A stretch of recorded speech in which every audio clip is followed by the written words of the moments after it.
Lives of our Saints. On the 11th of September, our Church celebrates the feast day of Saint Euphrosynos. The following are some thoughts on his life and works. While Mount Athos has been a spiritual haven for some of the greatest minds in Church history, it has also opened its doors to those of limited intellect whose devotion to God was limitless. Their power was more spiritual than intellectual. Among these children of God who had no academic credentials was a peasant named Euphrosynos, who was admitted to the monastery of Mount Athos for his pure and simple spirit. His illiterate but devout parents had given him no formal schooling, but had enriched his life through devout prayer. Unqualified for any sort of intellectual work, Euphrosynos was relegated to the kitchen. There he performed the menial but not necessarily demeaning work of preparing the meals. For this reason he was called Euphrosynos the cook. While many have looked down their intellectual noses at the cook, none of the more educated monks ever doubted his sincerity. While he dispensed food for the body, Euphrosynos found food for his soul. While he was not in the kitchen, Euphrosynos sought seclusion in one of the many caves in the area. There he meditated and prayed in his own way, thereby acquiring an intimacy with God for which many of the scholars would have traded their entire knowledge. It was to this seclusion that Euphrosynos had crept after having attended a rather profound lecture and discussion of the kingdom of heaven conducted by the abbot. He was able to comprehend very little and contributed little, if anything, to the discussion.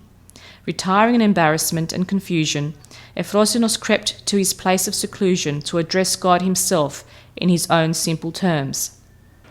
In a dream one night, the abbot envisioned a garden of breathtaking beauty.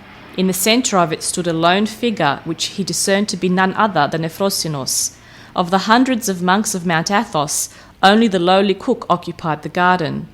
In the dream, Euphrosynos explained to the incredulous abbot that he was looking upon the kingdom of heaven, and then placed a branch laden with apples in the abbot's hands and walked away into the mist. When the abbot awoke from the dream, he found himself clutching a real branch with real apples. Excitedly, he summoned Euphrosynos and the other monks to share this revelation. The newfound respect and admiration of his fellow monks only made the cook ill at ease, and so he excused himself to seek the seclusion he cherished, but now with the knowledge that he had somehow received God's favour. The apples the abbot found in his hand were said to have miraculous powers, but Euphrosynos himself never bothered to witness this. He left for his place of solitude, which he enjoyed to his last day. Except for the miraculous apple branch, there was nothing in the life of Saint Euphrosynos that was out of the ordinary.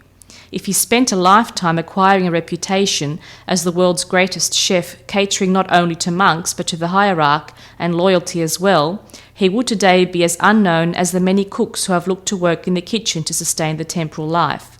But a divine manifestation made it clear that Saint Euphrosynos was not a run-of-the-mill cook, preparing meals for the temporal well-being of dedicated men. At a time when this manifestation proclaimed him to be a true man of God, he sought no advantage that may have come of it, choosing the solitude and isolation of a true saint. Euphrosynos is usually depicted in icons holding an apple branch in his hand.